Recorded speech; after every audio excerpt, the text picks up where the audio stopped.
This Soonerscoop.com video is streaming in crystal clear 4K resolution on YouTube thanks to Enjoy Vision in Oklahoma City. From the big plays to life's everyday moments, see it all in sharp focus with LASIK at Enjoy Vision. Enjoy Vision. This is where Sooner Scoop LASIK. Hello and welcome back. Eddie Radosevich, Josh McCuistion down at Houston HQ. Just the two of us. George, what a son of a bitch, sending pictures from the beach while the Thunder are wrapped up in a 7-game series going into Sunday. Happy Friday to you, May 16th. Welcome back to the Soonerscoop.com YouTube channel. A lot going on, actually, in the recruiting world. Oklahoma picks up another commitment on the defensive side of the ball, second commitment on the defensive side of the ball with the addition of Jakori Smith on Thursday evening. On Thursday afternoon, Josh, you went up to Celina, Texas to check out the defending state champions and quarterback Bo Bentley. You can catch all of Josh's interview with Bo Bentley on the Soonerscoop.com YouTube channel right here.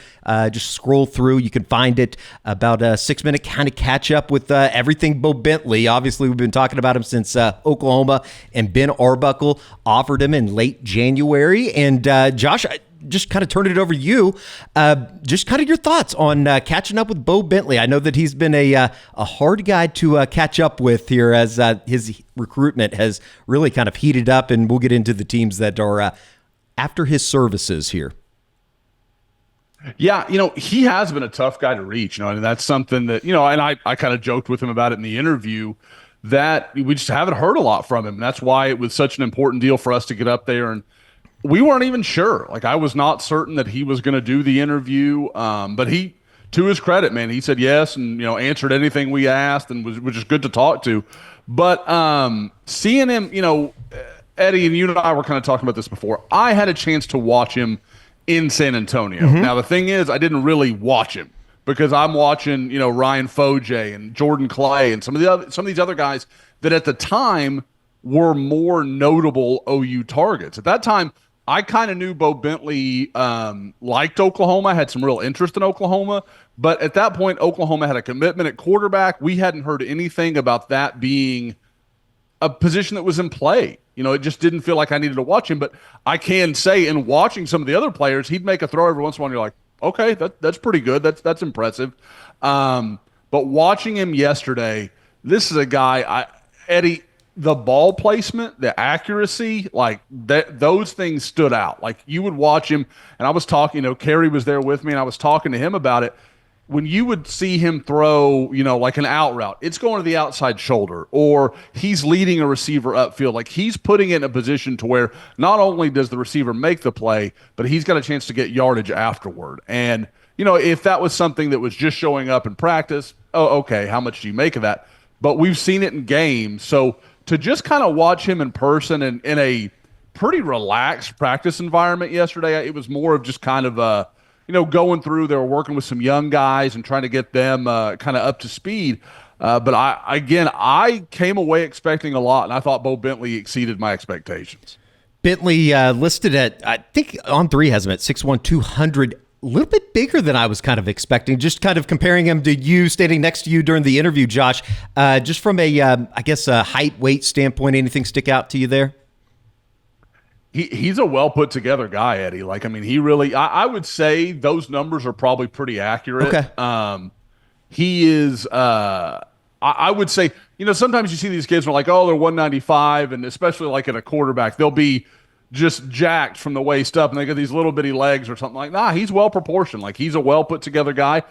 I know it's funny to say that this is somehow going to be seen as negative, but I think physically there's some comp there to Jackson Arnold. Like, that's kind of who he looks like to me.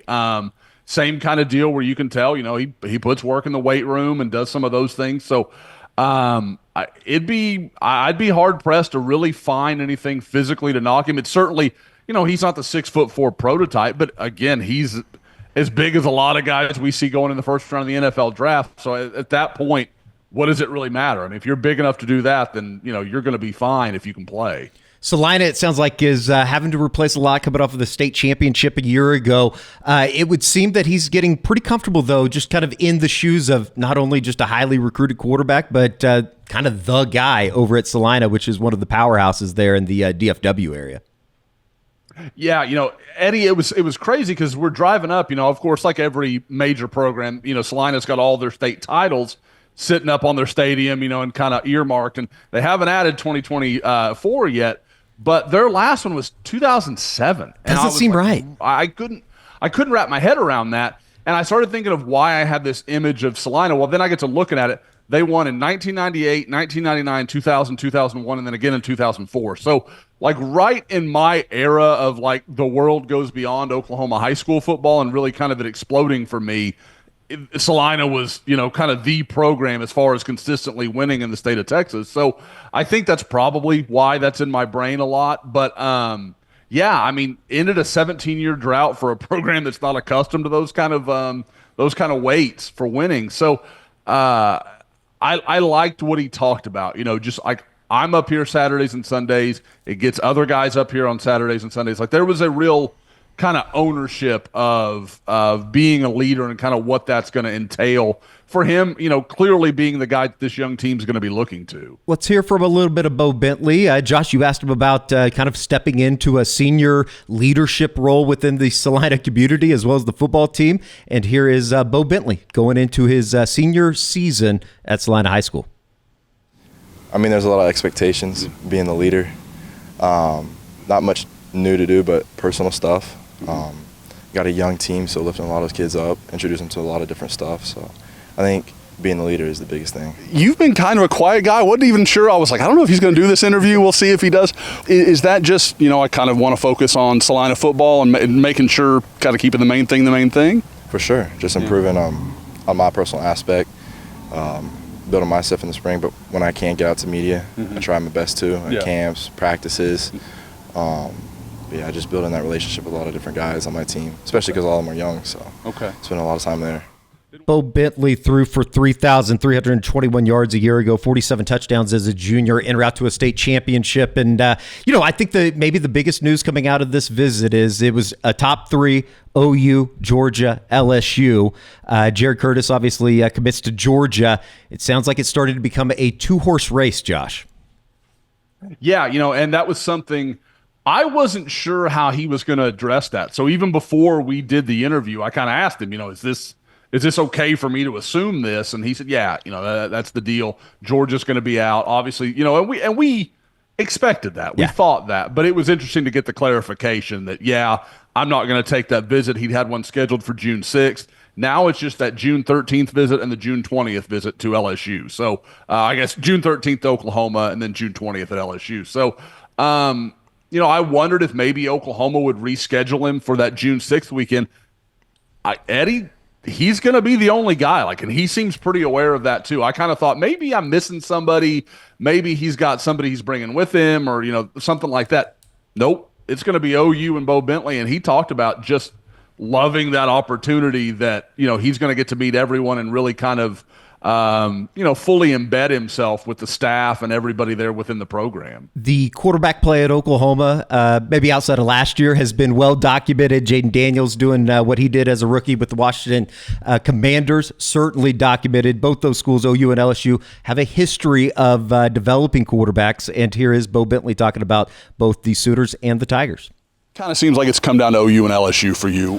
Is there any one thing about each school that kind of sticks out to you? I mean, something you really are kind of drawn to about those two? They produce NFL quarterbacks. I mean, you look in the league, both teams, Jalen Hurts, Joe Burrow, Baker Mayfield, Jaden Daniels, you can name them. They're both in the SEC. That's where I want to compete. And they can compete for a national championship, which I won a state championship here, so I know the feeling of winning, and that's what I'm used to. It also seems like, Josh, the relationship with Ben Arbuckle, as well as John Mateer, which I thought was kind of interesting that they are communicating, as you'll hear from Bo Bentley, basically weekly. Yeah, that surprised me as well, Eddie. And I knew there was a relationship there, but he was like, yeah, we try to talk every week, and then he went into some depth, and like you said, people are going to hear it.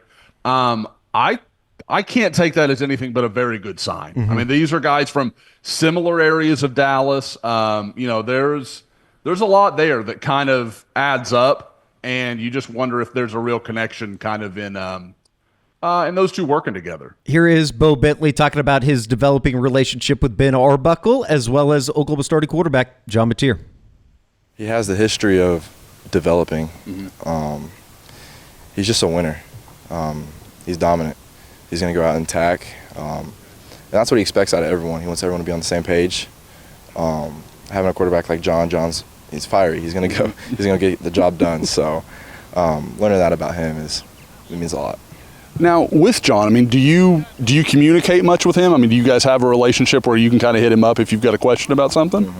Okay. Most definitely. I mean, we try to weekly, just talk about recruiting, any questions I have about Coach Arbuckle, Coach Venables, I mean, John himself, the offense, everything. Okay. Bo Bentley talking about his relationship with John Mateer. I certainly think, like, just from a non-recruiting side too, I love that from John Mateer's side to kind of open up the door to build that relationship. He knows what he's doing. He knows that he's somewhat recruiting or helping recruit for Ben Arbuckle in Oklahoma. Just in terms of from here on out, I know that you talked to him about it. Once again, you can check out the entire interview here on the SoonerScoop.com YouTube channel with Bo Bentley. But it would seem that June 13th, Oklahoma, June 20th, LSU.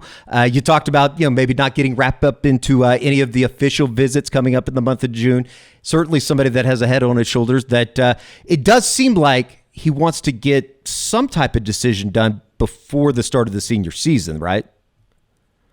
Yeah, he.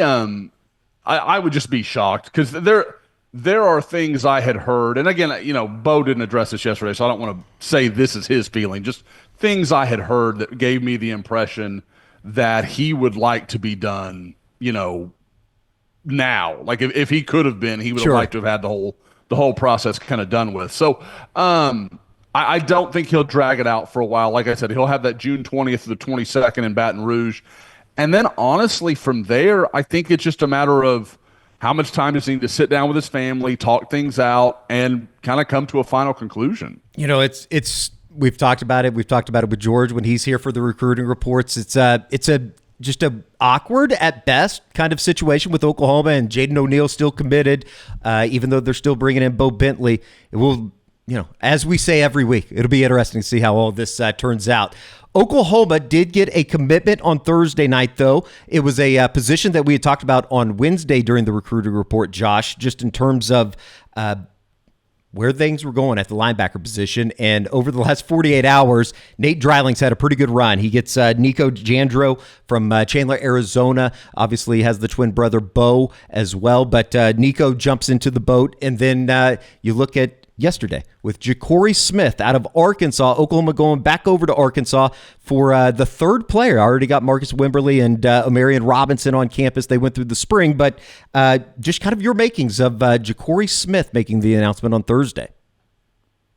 Yeah, Eddie, I think this is a big get for Oklahoma. This is not a guy that Oklahoma got in on later. This is a guy that was offered over a year ago. They've been very invested in him for a long time. Really, and I think are very comfortable with him. Not only, does Nate Dreiling come in with his own opinions from his, it's a short time at Arkansas State, but there was some connection there. And he was certainly talking to Jakore and having those conversations. At the same time, Brent Venables knows him. And you go down the list of guys that have had a chance to get to know this kid a little bit. They all like him. They've all been locked in on him for a while. And I think it says a lot about his ability. And again, you can watch him here on tape. This is a guy, and I said in the commit breakdown piece I do after every commitment goes down, I kind of compared him to a guy like Corey Nelson. Mm-hmm. And I know there's a lot. I think if people are looking for a really obvious one right now, maybe you don't remember Corey as well. I mean, Kip Lewis is a comparison that makes sense. He's about 6'1", 195, runs very well, super long. I think he's a little more comfortable in the box than Kip was at the same point in time. At the same time, Kip played safety for Carthage. He was all over the place. So like that, they were just kind of different high school profiles, but physically there are definitely some similarities, and you can kind of get an idea of probably what they're going to end up doing with Jakori Smith. But he's going to have to put on, just like Kip, he's going to have to get into that 225 range before he's really viable to play in the SEC, because you can be super athletic, but you're going to have to take on blocks sometimes. And at 210, that's just really, really hard to do. But again, I like the guy a lot. I think he brings a lot to the table. He's super explosive. And one of those guys that, again, and I said I like the comparison to Corey Nelson better, but I keep coming back to Kip. Like Kip, he's always in the middle of stuff. Like he's always, even if he's not making the tackle, he's tipping a pass. He's getting in, he's redirecting a running back. I mean, like, he's just kind of always around the ball. It seems like, too, and I remember Nate Dreiling talking about this, I think when he talked to us after the spring or the Crimson Combine on that Saturday down here in Dorban, just talking about instincts and just being instinctual to find the football. It also helps when you're extremely fast like he is. Looks like he's shot out of a cannon when he goes to the football. Those are two things, Josh, that certainly jump off the page when you're talking about Jakori Smith. Yeah, and both the guys we're going to talk about that committed this week, physical violence is not going to be a problem. Like they are guys who want to hit. Yeah. They are aggressive. They come downhill. They are going to put their body out there. I mean, again, and we can talk about Jakori being a smaller guy, but the thing I think we all know, whatever we don't know about Nate Dreiling at this point, we know he is a guy that has an engine that runs at about 1,000 miles an hour. Like he's just that type of guy. Jakori is calm and he's collected most of the time, but you watch him on the football field, he plays with aggression. Like, I mean, there's plenty of that in his game. So I think it's an easy fit. And we know, dating back to when Brent Venables was, only the defensive coordinator in the 2000s, he likes guys who kind of have their hair on fire. Like, just walk that ragged edge of being too aggressive. He'll live with that. Make mistakes going fast.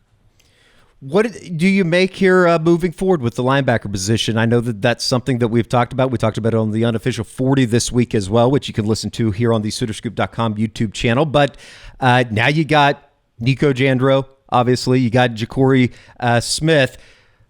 It seems like Ben Wenzel's still in play for Oklahoma despite the two commitments there. Yeah, when I spoke with Ben on Wednesday, I had gotten the impression that he'd pretty much been told, like, if one guy pulls the trigger, you're either going to be in or you're out. Like, and that's kind of the, or not even that.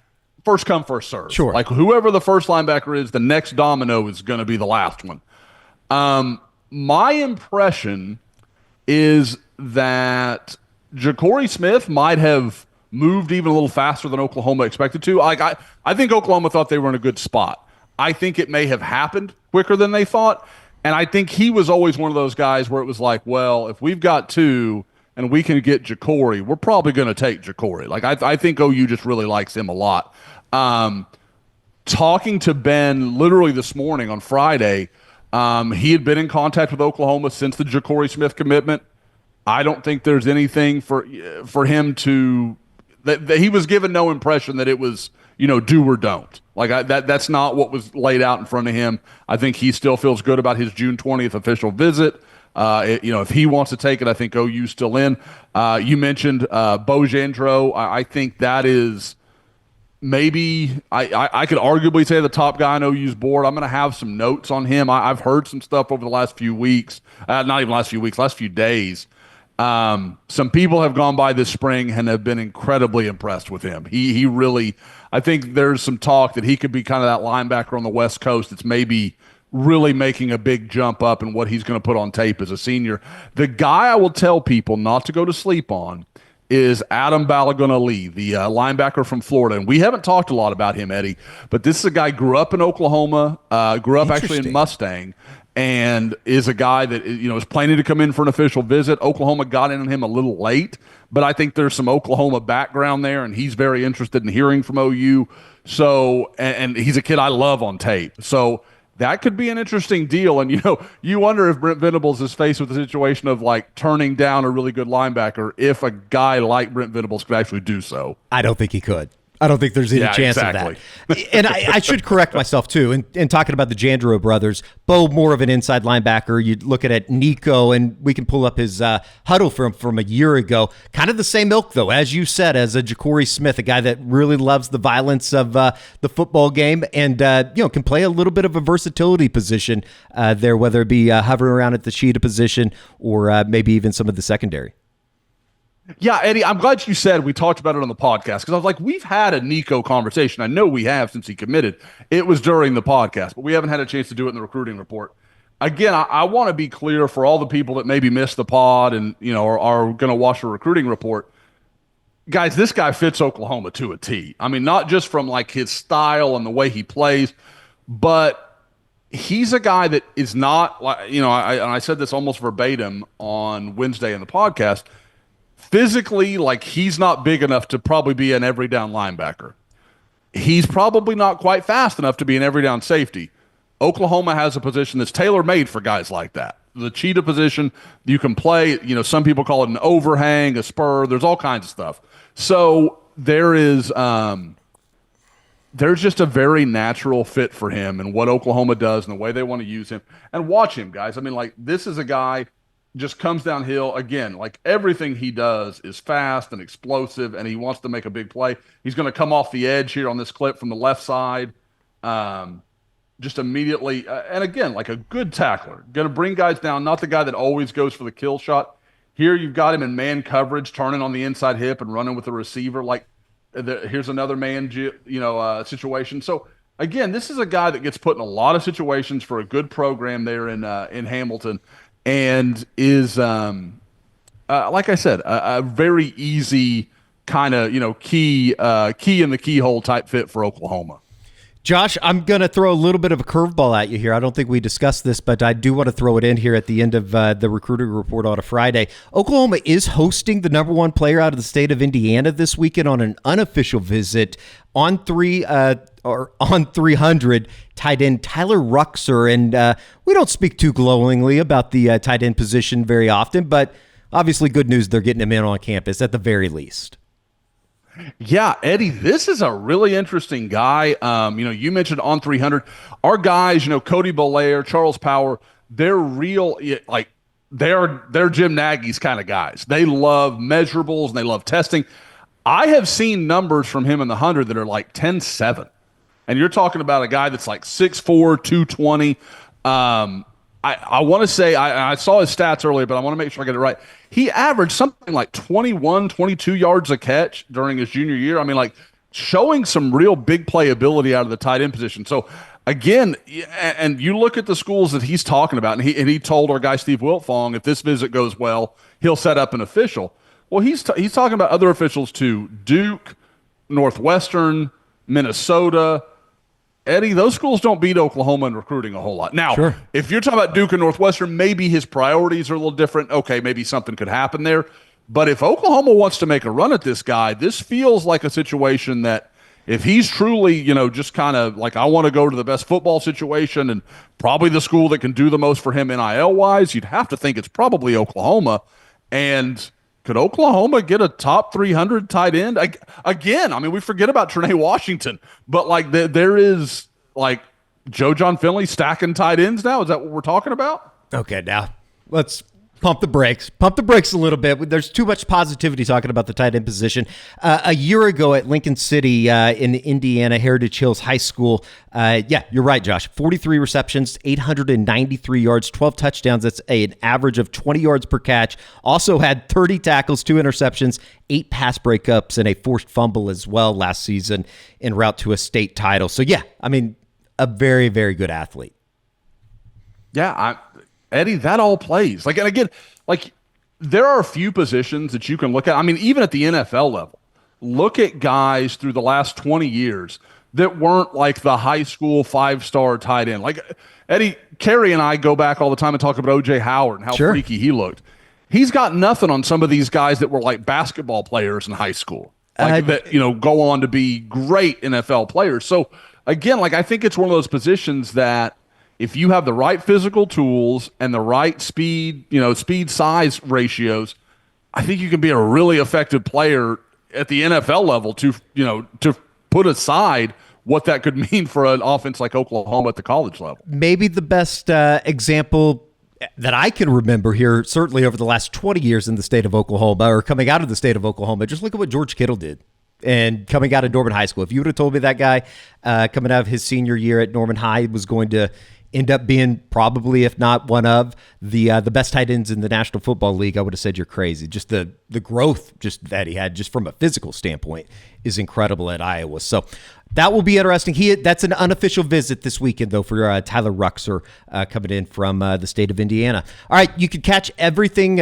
Plenty more to come from the Bo Bentley visit on Thursday afternoon. Josh, you've got a couple stories already up on Soonerscoop.com. You can check those out. A good time to join Soonerscoop.com as Oklahoma heads into what should be a really interesting next couple of weeks here with obviously the Bo Bentley visit coming up on June 13th, as well as a number of camps coming up. Brent Venables football camp starting at the beginning of June. So a lot of recruiting news, as well as softball and baseball. Softball opening up on Friday evening in Norman for the Norman Regional. So we appreciate it, Josh. Everybody go check out your interview with Bo Bentley. You can catch that here on the Soonerscoop.com YouTube channel. For Josh, I'm Eddie. We will see you back here on the Soonerscoop.com YouTube channel.